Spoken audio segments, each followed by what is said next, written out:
Very good o'clock, dear students. Here I am Nikita, I am your geography teacher. So, students, this is the concluding video of chapter 4, that is the rivers or the drainage system. In this video, we're going to discuss the peninsular rivers and also we'll understand the difference between the Himalayan rivers and the peninsular rivers. Okay, so the main peninsular rivers all originate from the Western Ghats and flow in west-east direction to meet in the Bay of Bengal. Okay, so all the rivers have a flow towards the east, whereas there are two exceptions to these, which are Narmada and Tapi, which flow towards the west to meet in the Gulf of Khambat. Okay, that is towards the western area of the country. Below the Gujarat state, you can find it. Okay. So rivers flowing in the Bay of Bengal, they can be divided into two rivers: rivers flowing in the Bay of Bengal and then rivers flowing towards the Arabian Sea. Okay. First is Mahanadi. The Mahanadi has its source in the northern foothills of the Dandakaranya near Sihava in Raipur district of Chhattisgarh. Okay, so it originates from Chhattisgarh and flows through Odisha to the Bay of Bengal.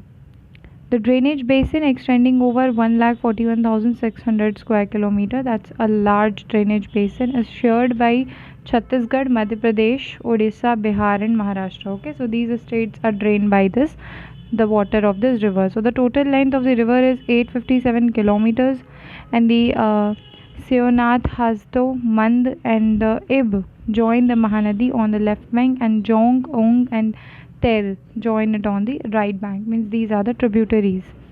Now coming to Godavari. The Godavari is the largest of the peninsular rivers. Okay, it rises in the Nasik district of Maharashtra and joins the Bay of Bengal in Andhra Pradesh. So from Maharashtra to Andhra Pradesh, okay, that covers a large catchment area and its total length is 1465 kilometers. The drainage basin extends over 3,12,812 square kilometers. That is about 50% of its drainage. That is about 50% of its drainage basin lies in Maharashtra. इसमें से सबसे ज़्यादा जो है महाराष्ट्र में इसका basin है. And the remaining basin of the river is shared by Madhya Pradesh, Karnataka, Odisha and Andhra Pradesh.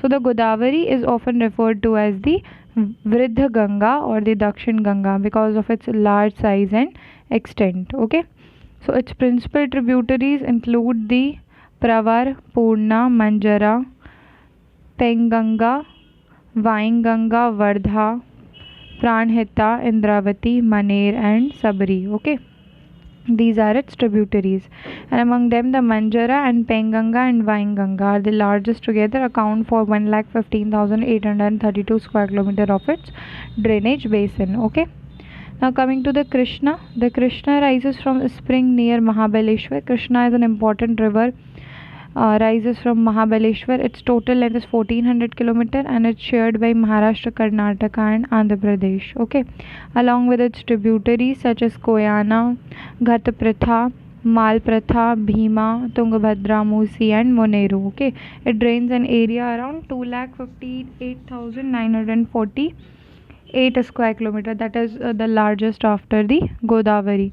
Next, coming to the Kaveri, rising in the Brahmagir range of the Western Ghat, the Kaveri river flows 800 km to join the Bay of Bengal near Kaveripatnam. Its drainage area of 87,900 square kilometer is shared by Kerala, Karnataka and Tamil Nadu. Okay, so the Kaveri is distinctly different from other peninsular river in the sense that it receives water throughout the year. Okay, so mainly peninsular rivers are seasonal, but this river is a perennial river, okay, which flows throughout the whole year. In summer it receives water from the southwest monsoon because it lies in the Kerala. So southwest monsoon first reaches the coast of Kerala only in India. Okay, and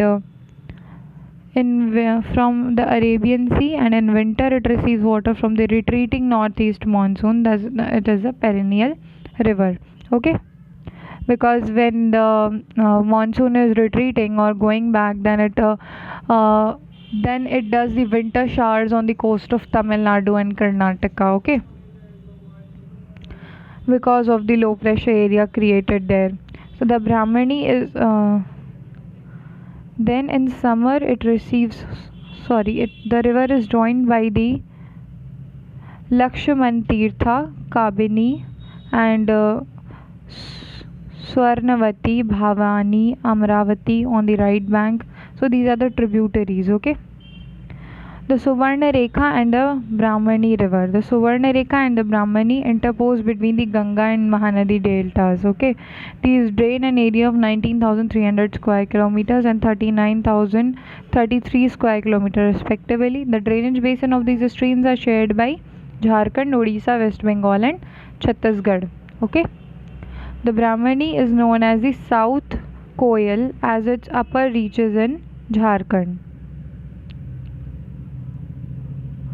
Now rivers flowing towards the Arabian Sea, as I told you, the two are the exception, that is the Narmada and the Tapi. So Narmada rises in Amarkantak in Madhya Pradesh, flows westward for a distance of 1300 kilometers to finally empty itself in the Arabian Sea below Bharuch. So the drainage basin extends over 98,796 square kilometer and it's confined mostly to Madhya Pradesh only, okay. So Narmada is also known as the lifeline of the Madhya Pradesh, okay, because it gives a lot of water for the irrigation and its basins are also very fertile.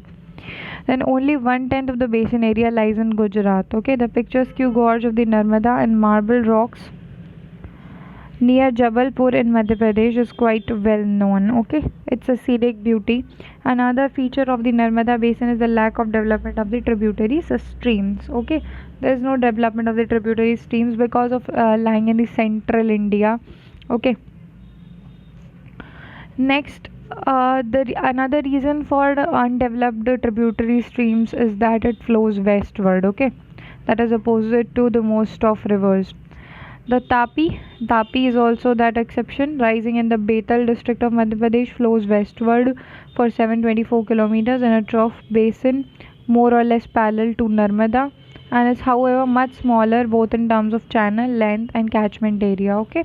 As you can see, length और इसका catchment area काफ़ी कम है. महाराष्ट्र और गुजरात में भी extended है मध्य प्रदेश के बाद. The Tapi is joined by Purna, Veghar, Girna, Bori and Panjara on the left bank and Aner on the right bank, okay. So it has some tributaries. Then the Sabarmati and the Mahi, ये west side की ही rivers हैं. The northwestern flank of the plateau is drained by the Sabarmati and the Mahi. The Sabarmati rises in the Aravalli hills and flows southwestward for a distance of 300 kilometers to Arabian Sea. These rivers drain themselves in the Arabian Sea and have a very less catchment area also. The Mahi rises in the east of Udaipur and drains an area. So these are basically the rivers which flow in an arid region of Gujarat and Rajasthan, okay. Now coming to the Chambal, the Sindh, the Betwa, the Ken and the Son. These rivers originate from the northern flank of the peninsular plateau and join the Ganga river system in the northern plain, okay.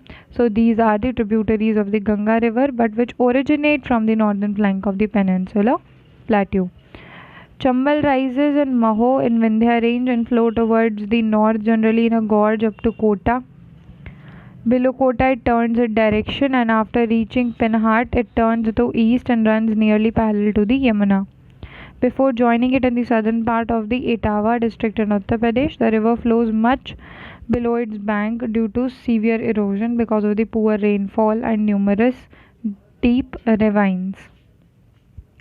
What happens to this, that before it meets Yamuna, in the southern part of Etawah, that is in Uttar Pradesh, the river flows much below its banks, means the banks are high raised, okay, due to severe erosion. The जो उसका land होती है नीचे से erosion की वजह से it falls down, उसकी height कम होती जाती है and because of the poor rainfall उसका water level ऊपर नहीं हो पाता है and numerous deep ravines means bad lands होते हैं, okay, which are infertile lands that have been formed in Chambal Valley giving rise to the badlands or topography. The term badland is applied to any such erosion landscape where a maze of ravines and valleys dissect plateau surface, okay, जहाँ पे जो river erosion है वो landscape को बीच में से यानी plateau के बीच में से निकल कर जाता है, वहाँ पे रिवाइन्स फॉर्म होते हैं. So it is 1050 kilometres long. The Sindh, the Betwa and the Ken flowing towards the north have also cut deep gorges. Gorges are like valleys only, okay? And like the Chambal have carved out numerous ravines in the alluvial plain of the Ganga. The Son originates from the Amarkantak plateau. After flowing for some distance to the north, it meets the Kaimur range, which turns its course towards the northeast. Okay, means started flowing towards the north, but then it turns towards northeast. Almost all of its tributaries join it on its right bank, and it merges into Ganga near Ramnagar. Now coming to the difference between the Himalayan and the peninsular rivers. So Himalayan rivers, some of the longest rivers belong to the Himalayan river system. We can see the Indus, Ganga and Brahmaputra. All of them are the large catchment area covering and the longest flowing rivers, where the peninsular rivers are not as long as the Himalayan rivers. Okay, this is because they already have the coast near them. उनके पास में ही जो है उनका drainage source होता है. That is why they have to cover a short route to get merged in that sea. Catchment area and basin of the Himalayan rivers are very large, obviously because of the topography of this land. जहाँ पे उनका basin होता है, that is a flat land, so the area covered by them is larger. Okay, जब वो mountains से आती हैं तो they are narrow, okay, and have a high speed, but when they land into the flats, so they cover wide area, okay, and flow slowly. So that's why the width of the river also increases, and hence the catchment area and the basins increase. The catchment area and basin of various peninsular rivers are comparatively small size. Himalayan rivers are large in number. There are many rivers and many tributaries, where peninsular rivers are smaller in number. The Himalayan rivers originate from the snow-covered areas and receive water from rainfall as well as the snow melt. Okay, so these are basically perennial nature rivers, whereas the peninsular rivers depend entirely upon the rainwater and are seasonal rivers. Himalayan rivers form deep gorges because of the high speed of erosion, whereas the peninsular river flow in shallow valleys. Okay, the Himalayan rivers from river meanders and Himalayan rivers form river meanders and often change their course. Okay, what is a meander? A meander is a kind of landform which is formed when a river takes a turn. Okay, so it's a kind of U-shaped landform. जब river अपने course में turn लेती है तो then it cuts the rocks and forms a meander. Okay, तो Himalayan reverse meander form करती है, वैसे पेनिनसुलर रिवर्स फॉलो मोर और लेस स्ट्रेट कोर्स. ठीक है, वो अपने टर्न्स नहीं लेती हैं. Next point is the Himalayan rivers are useful for irrigation and navigation, obviously, but these rivers are not much suited for irrigation and navigation. Next is these rivers flow across the young fold mountains and still in a youthful stage. Okay, as I told you that they come from high slope, that is why their speed and their nature of flowing is very youthful. It seems very youthful. Okay, these rivers have been flowing in one of the as we know that the peninsular plateau region is the one of the oldest geological formation of India, and hence we also know that the rivers have been flowing since a very long time, so they have reached their maturity. Ninth is that these rivers represent antecedent drainage. What is an antecedent drainage? Let us see this. What is an antecedent drainage?